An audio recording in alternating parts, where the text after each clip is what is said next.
Episode 6 अध्याय 31 बढ़ता हुआ तनाव। भूमिगत शहर जीवन से भरा हुआ प्रतीत होता था, लेकिन उसका दमनकारी वातावरण अवीरा और कियान पर किसी भौतिक बोझ की तरह दबाव डाल रहा था।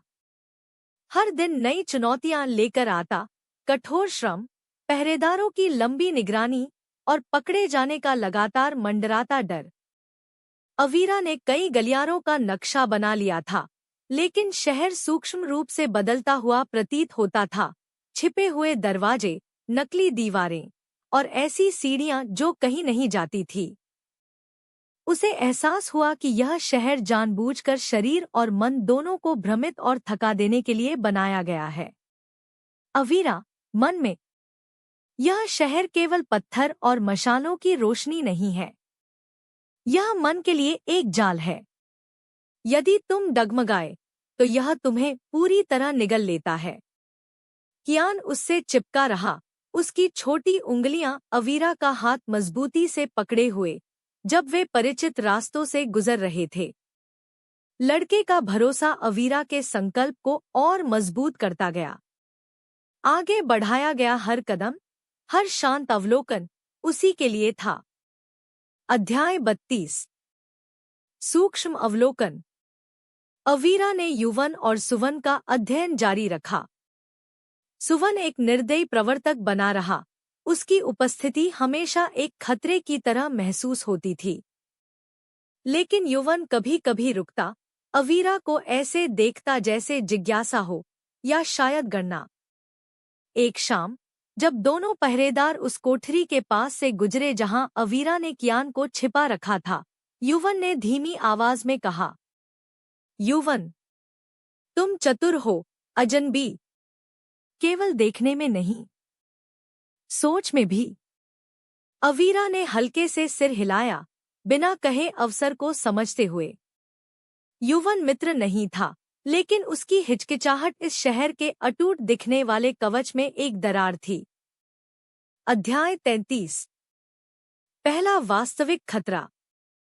श्रम और अवलोकन की दिनचर्या तब टूट गई जब एक अचानक घटना घटी।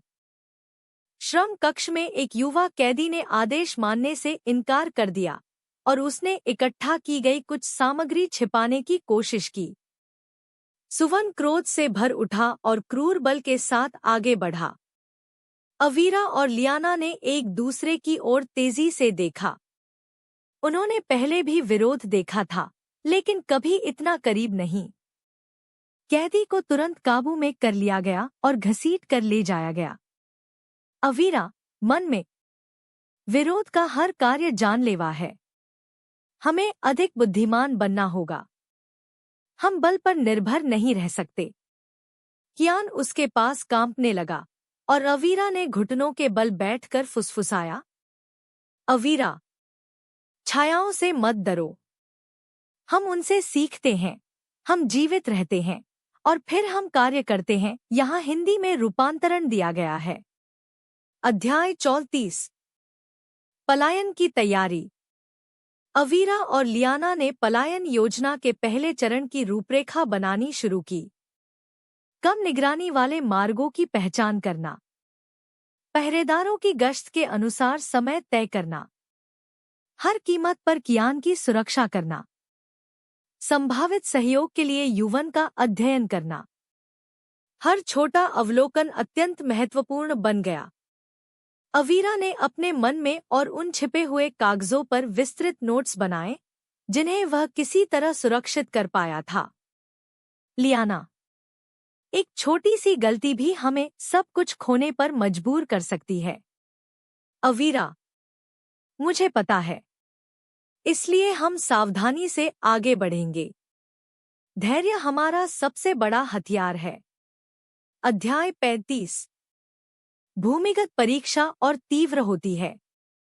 अवीरा को फिर से विचार की परीक्षा के लिए बुलाया गया। इस बार दृश्य और भी अधिक तीव्र थे। कियान को नुकसान से न बचा पाने की उसकी असफलता, भूमिगत शहर के अनिश्चित खतरों पर नियंत्रण खो देना, हमेशा के लिए फंसे रहना, कार्य करने में असमर्थ। हर दृश्य उस पर भारी दबाव डाल रहा था। उसके माथे से पसीना बहने लगा और उसका हृदय तेजी से धड़कने लगा। उसने आंखें बंद की और एक सच्चाई पर ध्यान केंद्रित किया, बच्चे को बचाने का उसका संकल्प। अवीरा, मन में, मैं यहाँ हूँ। मैं जागरूक हूँ। मैं सक्षम हूँ। मैं डर के आगे नहीं झुकूंगा। जैसे ही उसने अपने मन को केंद्रित किया, दृश्य धीरे धीरे धुंधले होने लगे। उसे समझ आया कि शहर की परीक्षा पूर्णता के बारे में नहीं है, बल्कि आत्म जागरूकता और डर के बावजूद कार्य करने के साहस के बारे में है। अध्याय 36। मजबूत होते बंधन। परीक्षा के बाद अवीरा उस कोठरी में लौटा जहां कियान छिपा हुआ था। लड़के की आंखों में आशा और भय दोनों झलक रहे थे। कियान, क्या उन्होंने तुम्हें असफल होते देखा? अवीरा, मैंने उसका सामना किया और यदि जरूरत पड़ी तो फिर करूंगा। लेकिन मैं यह सीख रहा हूं कि छायाओं में कैसे चला जाए, बिना उनमें खोए। बाद में उसने लियाना से फुसफुसाकर बात की, अवलोकन साझा किए और पलायन योजना को और परिष्कृत किया। ज्ञान का हर छोटा अंश उन्हें भूमिगत शहर में सुरक्षित रूप से आगे बढ़ने के और करीब ले जा रहा था। अध्याय 37। पहरेदारों में दरार। अवीरा ने युवन के व्यवहार में सूक्ष्म बदलाव देखे। वह सुवन की कठोर विधियों पर सवाल उठाने लगा था और कभी-कभी अनावश्यक क्रूरता को रोकने के लिए हस्तक्षेप करता था। अवीरा को समझ आ गया कि युवन की हिचकिचाहट कमजोरी नहीं, बल्कि एक संभावित अवसर है।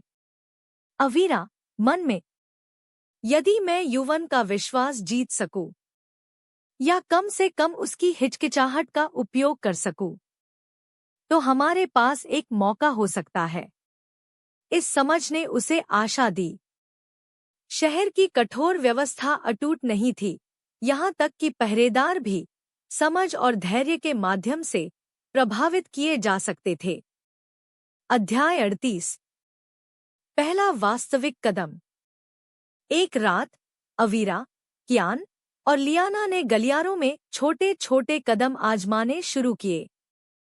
उन्होंने पहरेदारों की गश्त का समय परखा, छिपी हुई कोठरियों की जांच की और मौन गति का अभ्यास किया। हर कदम गणना किया हुआ था, सावधान था, फिर भी आशा से भरा हुआ। अवीरा, यह केवल पहला चरण है। हम अभी स्वतंत्र नहीं हैं, लेकिन हर कदम मायने रखता है। हर अवलोकन एक हथियार है। कियान ने सिर हिलाया, डर की जगह धीरे धीरे साहस ले रहा था।